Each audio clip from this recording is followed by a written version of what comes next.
Welcome to Trending in Education. This is Mike Palmer. I'm joined today by Aaron Rasmussen, who's the founder and CEO of Outlier.org. He was also in at the inception of Masterclass. He's been creating really amazing learning content for quite some time now. We'll get into that in a bit. Before we do any of that, Aaron, welcome to Trending in Education. Thanks for having me, Mike. It's great to have you. You're someone who I've taken some inspiration from over the years. Masterclass was a brand that really leveled up my thinking about what learning media might be. So hopefully we'll get to that a little bit and then get into what you're doing at Outlier as well. But before we do that, we always like to begin with your story. Can you share with us what got you to this point in your professional life? Oh, what got me to this point is probably like there's, that horrible internal drive from like being too skinny and things like that growing up. That is a Yeah. story for my therapist. But I can definitely tell you where I'm from. I grew up basically 12 miles outside a small town of 620 people, Weston, Oregon. And my dad was a middle school science teacher. There's 5 kids in my family. So, not a lot of money going around on a teacher's salary, pay them more. So I ended up going to Boston University and having to transfer in community college credits Mm, to try to make ends meet. I was on a Pell Grant, scholarships, this sort of thing, hmm and got degrees in computer science and advertising. But obviously, education's always been really important to me. One, being a bit of an autodidact myself. Secondly, just growing up in a family where your dad's testing out a cloud chamber on the kitchen table. So, he can show his class the next day. And just to jump Um, in, an autodidact means you taught yourself. yes, I had to teach myself, but the growing up in the woods in the 90s and early 2000s, there wasn't good access to information or education. So, you'd read all the books in a section you were interested in the library and then ask your parents to drive you to a further library and they just drop you off and you just sit on the floor of the stacks reading books while they go grocery shopping because, Mm, the grocery store is like an hour and a half away. yeah. So I really did have to learn to teach myself a lot, and that's Mm, come in very handy in my life. In fact, I think it is one of the greatest things about education is frequently you're being taught the information, but you're also being taught how to learn yourself.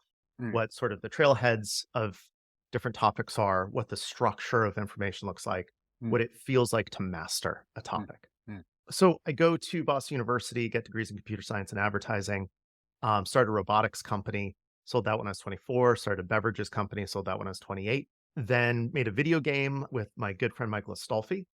Just quick follow-up too, did you ever get the robots to make the beverages? Because that's a startup idea I might be able to get behind. You know what's funny? There was a robot at the time that was called, I think, Mixbot, and it was a robot bartender we used to see at trade shows. Uh-huh. Um, our robots made granite The countertops. the Roomba of cocktails, yes. I'm sorry, please continue. There you go. There you go. Oh, yeah. So my buddy Michael Astolfi and I ended up making a video game about being blind. It had no Mm, visuals. It was called Blindside.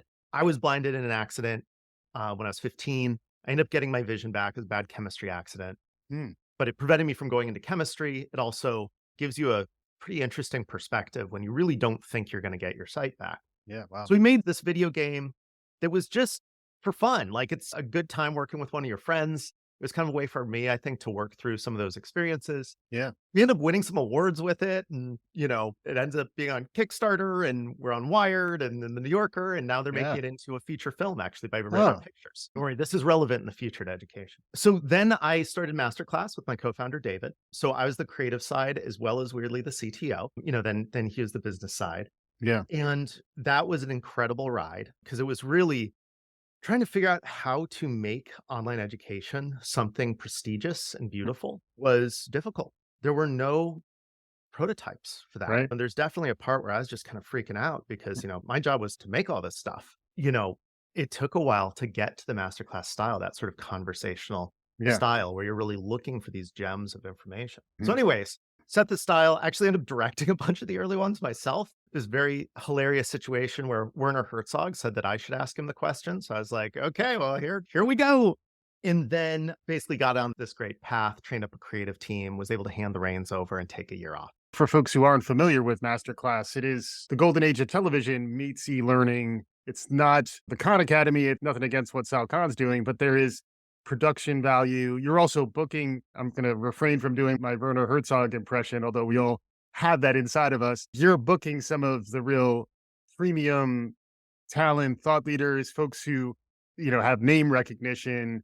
If folks aren't familiar with Masterclass, you probably should be by now. Yeah, I should give a one-liner on it. It's funny because masterclass sometimes doesn't translate that name recognition doesn't translate to some of our outlier students, for example, because our outlier students, we reach across a pretty wide range, but specifically low-income students, which we're Right. really excited about. I'm skipping ahead here, but the goal is providing access to education. So masterclass, the idea was to democratize access to genius. Mm, How do we capture the knowledge of the world's best and mm, give it to the broadest audience possible? So that sounds something like learning tennis from Serena Williams, or acting from Natalie Portman, yeah. or singing from Christina Aguilera, There, or there was a Steph Curry class, I think, right? Steph Curry, Aaron Sorkin. I mean, it's just on and on and on. Hmm. And I'm really proud of the fact that we were able to set something up like that. My goal with it, when people would ask what your 4-year plan is, I'd say, well, I'll tell you the 100-year plan. Then let's roll back 96 years. The 100-year plan was really to just have a group of people out there trying to capture the knowledge of the world's best. Because Hmm. we missed out on that for a lot of humanity. It's like occasionally you have somebody do it themselves. Yeah. Stephen King's on writing. It's fantastic. Ray Bradbury. But then we've lost so many along the way. In fact, even with Masterclass, I mean, I feel a personal responsibility when we miss out on one. I really, really wanted to do both Prince and David Bowie and to miss that one. So, anyways, so I was able to take a year off. And I feel very lucky for the success of Masterclass. So I really tried to think about, what do I want to do? Right. I grew up with humble means, so I've not gotten to choose a lot of my life, right? We Hmm. take opportunities that come, like giant robots that cut granite countertops. But I got into a spot where I could really think about what I want to do next. So I decided to learn more about the world. So I went to 28 countries and just set a goal of trying to understand the world better, because I'd never been to India or China or East Africa or Eastern Europe. Mm. And these are really important places, sort of the global fabric. Now, of course, this is also an excuse to go just have an adventure and scuba dive and fly a glider and eat tons of food and get really sick all the time. And which, by the way, 100% just do it. Just eat all the street food. Just take the pills. Try not to get anything permanent, but so worth it. So worth it. And my top 5 meals is Mm. a couple like Michelin star restaurants and definitely a couple meals that cost less than $1. Hmm. So I come back and realize, after kind of just talking to people all around the world, that my story of education fundamentally changing my life is not that unusual. I heard this story over and over. I had a tour guide that took us to his fishing village where he'd gotten a bicycle from an American NGO. It was one of 50 bicycles that came to the town. So we rode into Siem Reap and went to the Buddhist temple and said, I want to learn English. So he learns English. And with English, he's able to become a tour guide, support Mm. a family of 3. So proud of it. Not totally dissimilar, right? Mm. Being able to go to a place like Boston University and learn what you need to. So I come back wondering, why don't we have a great 4-credit online solution? There are some options out there, but Yeah. when the average person thinks, okay, I should get some college courses online, there's an empty spot there. Right. And there's good reason there's an empty spot, right? So with Masterclass, the goal was, let's become the place you go to learn from the best.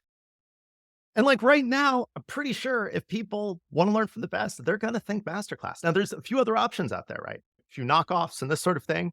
And some really extraordinary talent is on those platforms, but you still think Masterclass. And if you are the best at something and you want to teach, you also think Masterclass. Hmm. Much smaller audience, but an incredibly important one. So with Outlier, the question was, why don't we have that for college credit?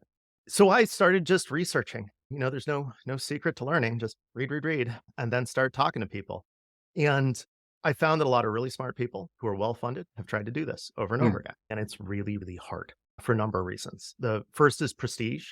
Online education's been really looked down upon for many years. Fortunately, that's changed. But a lot of really great efforts were done around 2005, 2006. So the other thing is, partner with the top university, get real college credit. So we partner with the University of Pittsburgh. The second's the content. Really sculpt it. Find a language that works on a laptop, on a phone, right? You're not just recording a stage play and then pretending it's a movie, which worked great in the beginning of online education. Like I was in MIT OpenCourseWare, Yeah. like in high school. I got to see the inside of an MIT classroom. That's insane coming Yeah. from like small town in Oregon. So that was fantastic, but times change. You have to innovate as the student and the learners expect more. So you got to make a new take on this. We went out to educational psychologists, found out there's just tons of really good innovation already. People just hadn't adopted it. So we had Mm-hmm. to make our own LMS to actually be able to implement that. There's the social aspect, which is really missing in a lot of online courses. They're really lonely. And then the final part's the price. 2U did a pretty good job of semester online. It was too expensive. We recently raised our price from $400 to $600 per course on Okay. our a la carte courses. Yeah. These are University of Pittsburgh credits. These transfer to Harvard, to NYU. It's pretty wild. And of course, our big announcement is our degrees plus associate degree through GGU. And we're powering this degree. It's actually 3 degrees, applied computing, business administration, liberal studies. Bit of a long answer there, I but got it a couple of times. It's all good. And the audience that you're trying to reach in some ways is you. When you were growing up, you mentioned, you went to community college, you transferred, you had to find those pathways. It was difficult then. It's still difficult now. And it is a place where one would think online learning would be an accelerant to providing that access. Can you describe who your intended audience is? yeah, I think that you're hitting it on the head. This is in many ways for me. This is for, and of course it's called outlier. But when you start to look at what the actual student population today looks like, it's 85% commuters. Yeah. When we think college student, you're thinking of somebody with a backpack living in a dorm. That's 15% of students. So really, maybe less the outlier and the majority that is going to need education that's low cost, that's flexible, that's super high quality. Why Mhm. not give all 3 of those? Yeah. And our student population, we're very proud of because you could imagine making this and having it really only appeal to the top few percent of students. But 34% of our students are first generation, Mm. which is an amazing stat. We've got Mhm. 22% that are high school students. They found us on their own. We got 14% that are international. So you can think of it as sort of a dumbbell distribution where we've got, high school to early college. So these are the students that are looking for flexibility to not build up a ton of student debt, to get a Mhm. really high quality education and probably transfer into a Yep. 4-year college. Then we've got the adult learners. They might have some credits. They want to level up their career. They're maybe going back to college for the first time. Yeah. This is part of why our partnership with Amazon is such a big deal for us and for the students. It provides this pathway because the ultimate goal with this, so we have a 2-pronged mission: increase access to high quality higher education and reduce student debt. And the ultimate goal is not that everyone should take Outlier, but that Outlier should be an option for everyone. And I think that's really what we're trying to solve. They say that, potential is evenly distributed, but opportunity is not. Mm. We're very much trying to make opportunity distributed because from a personal standpoint, that's what you're missing. You just want your shot. We're not saying everybody has to succeed in it. We're not saying that it's the right path for everyone. We're just Mhm. saying everybody should get their shot at being Right. what they can possibly be. Right. Yeah, the language I like is opportunity gaps when people talk about the gap. It's not that they wouldn't have succeeded, it's just they didn't get the opportunity, and you can see how what you're designing here does open that up. It's also a time where learners are confronted with new challenges. There's a lot of talk about well-being and belonging, feeling that sense of connection and community because getting through college is hard. Like that sticking with the thing and demonstrating the grit and the perseverance is really part of what that degree ultimately means. Can you describe a little bit about how you build that community and how you are welcoming these students into Outlier? Yeah. So we are very proud of our completion with credit rates. It's over 50%, which is pretty wild because I think we all remember the MOOCs, which were very well intentioned, Yes. would have a 2 to 4% completion rate at the best, usually a lot less. So part of it is the platform and our interactive learning, and then the quality of content and the fact that we spend a year and probably get a lot of gray hair making these things. But then the other part is the community. It's cohort based. And we tried a bunch of different methods for getting students together and interacting because that's the main thing, right? I had like 4 friends in computer science in college where Yeah. we just took all of our classes together. It was so fun. It made the whole experience better. Computer science is a hard degree. Like Yeah. It is many hours in a lab just trying to teach a box of lights to do tricks, you know? So we started with we tried like Zoom study groups, total failure. It's just Yeah. nobody wanted to do that. There'd be like just one student in it, and it's like, that is intense. Sorry, sorry. Then we switched to Slack, which Mm. actually worked pretty well. You've got to Uh, seed it right because everything that cultural operating system is the really important part. If you mm, have people who are being negative, it will be negative. mm. That's why, and this is coming back to that video game that I made with my friend Michael Stolfi. He is our VP of product at Outlier. Ah, He's oh, our cool. first employee That's nice. because one, we knew we really liked working together. We ended up making several more video games, Yeah. this sort of thing. But two, when you really think about the way people learn now, video games are probably the largest wealth of information on that Hmm. because you have kids from 7 years old up to teens learning super complicated systems like Fortnite Yep. with no instructor. It's a lot of social learning. It's a lot of peer-based learning. So we think a lot about how do different video games, how do those communities arise? Interesting. So the Payday 2 community, which he and I used to play years ago, we still play with some of our other teammates on Thursday nights. We play Valorant together. And it's like, it's a great social thing, right? Because you're talking with each other. But what's fascinating is the culture of different video games in the community can be pretty toxic. So you've got to seed it so it isn't. And what we found on Slack is you can, if you get it right, it turns out that students teach each other Mm, a lot more than we needed to. Now we mhm. have human student advisors. We also have subject matter experts in the degree. The GGU faculty supports the students as well, which is really exciting. But it turns out a lot of that support is encouragement. It's time management. It's Yeah. questions about quizzes. It's not actually the learning because the learning, if you get it right, the peers like the social approval of Right. having taught somebody something. So we've since switched to Yellow Dig, which is, it sounds like you're familiar with Yep. Sean McRoy's company. Well, when we went out there and we looked at all the different kind of ways we could do this, including building our own, we really liked it the best. And part of the reason is because you can measure engagement more accurately. So it gives us a better understanding of the community. And then also like we do have part of your grade is participation. That's a great little nudge, right? I like to say that the future of education is the future of motivation because education, right? The actual knowledge, calculus. Okay, let's take calculus. My favorite book, my favorite calculus textbook is from 1914. Mm, I don't really know that it's gotten better since then. right. Called Calculus Made Easy. It's snarky, it's fun. We actually used some of their examples in the calculus course. Tim No, Chartier, I was talking to him about just kind of the DDX of the and then a little bit, which is what they call it. They're just like, yeah, and you just add a little bit. It's just like a fun, colloquial, easy way to understand calculus. And mm, Tim was like, man, I really like this. Let's put it in the class. If you're motivated enough, this book's out of copyright. It's free. yeah. You just learn calculus on your own. Mm, Kind of how I had to learn growing up. Whereas like I was excited to get my hands on a book. That was the goal is to get the book so right. I could read it. Now the actual learning part, then I could just struggle with it for weeks on end. We can't expect that of students at this point, And I think that's totally reasonable, right? We've improved the technology and the way we interact with the world physically. Why Yeah. not improve the way we interact with the world with our minds? Yeah.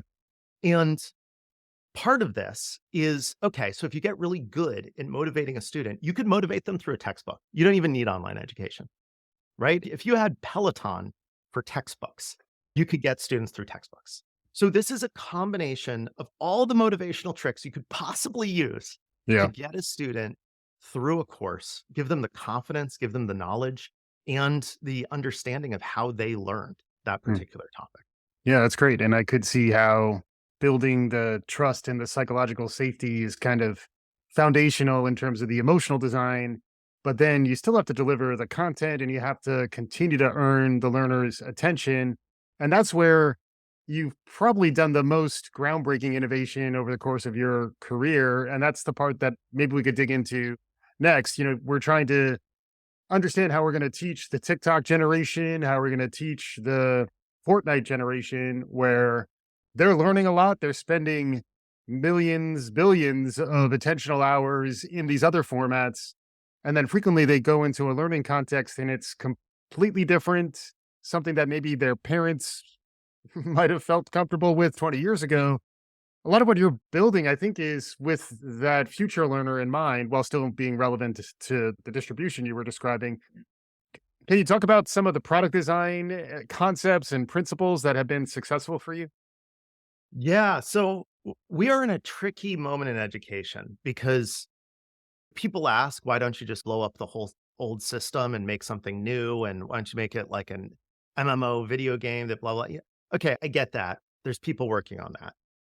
At the end of the day, people need to be able to prove that they learned. So they need college credits. And that's the way we do it right now. It's going to be the way we do it going forward for a while. And every year that we don't have a better, less expensive option, students rack up $100 billion in debt. So Mm, this isn't like a theoretical, oh, in the future problem. This is every month, it's like $8 billion. So like days yeah, matter, yeah. when it comes to people's opportunities.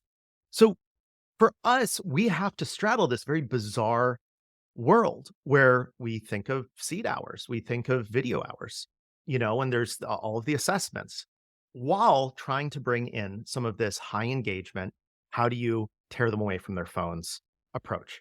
So, one of them, for example, is competency based. Our quizzes, you can take 5 different versions of the quiz, we'll take your highest score. Sounds simple.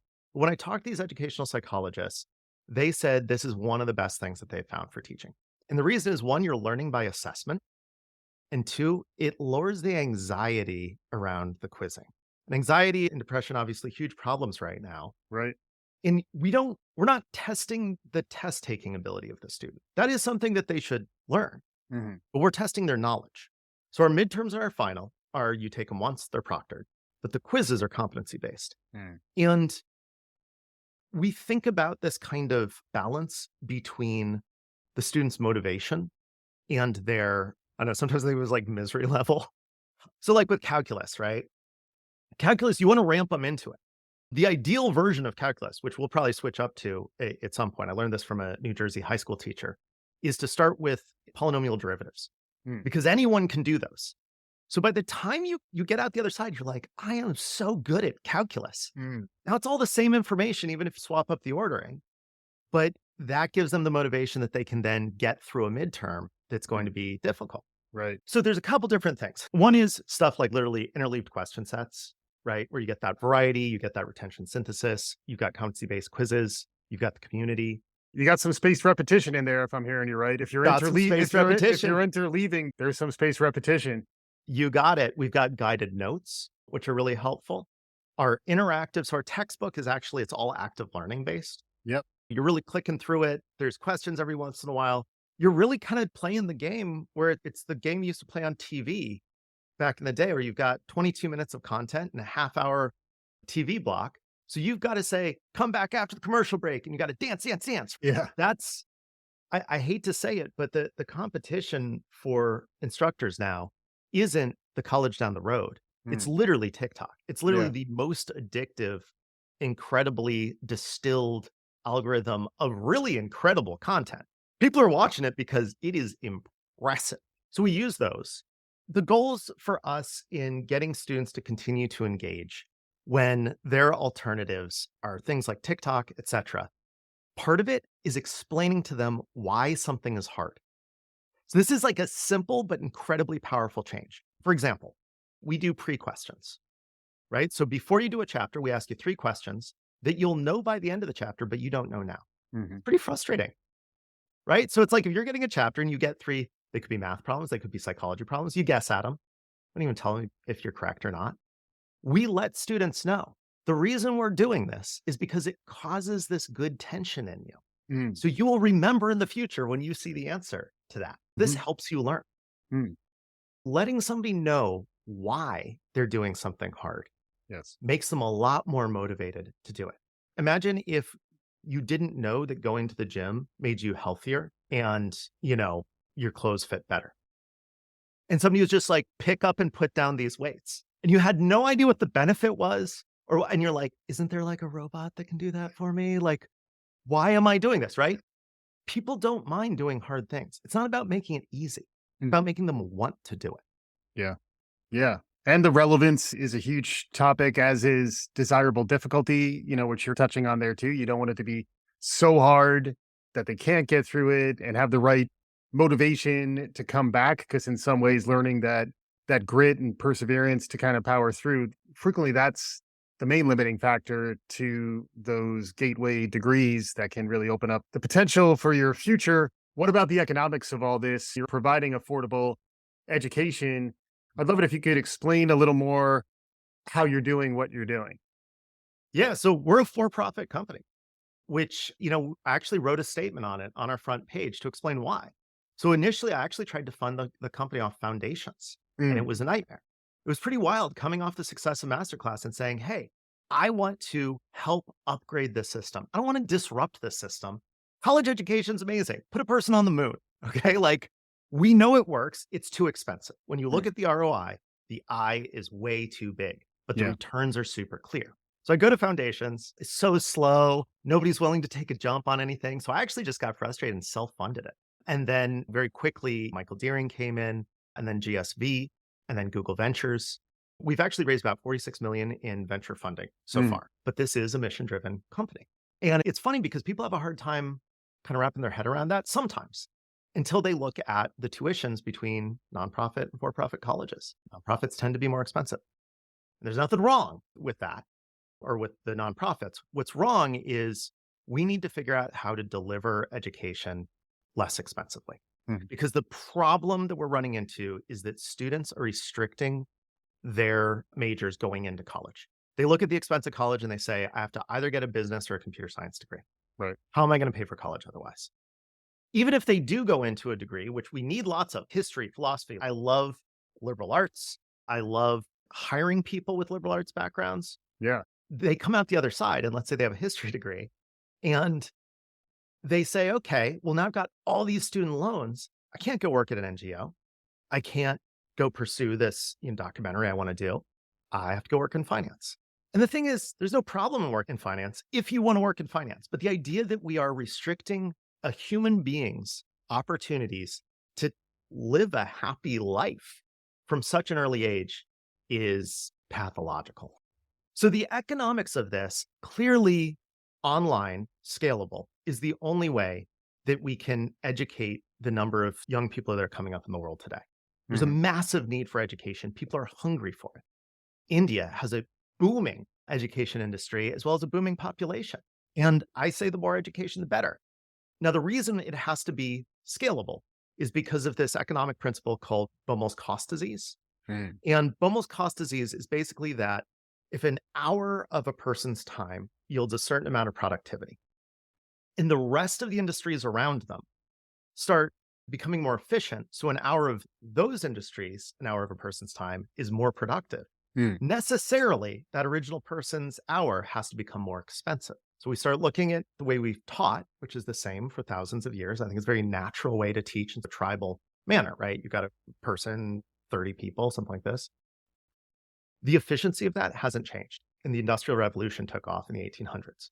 mhm. So now you got a problem because all the other industries, a single hour does more with a person's time.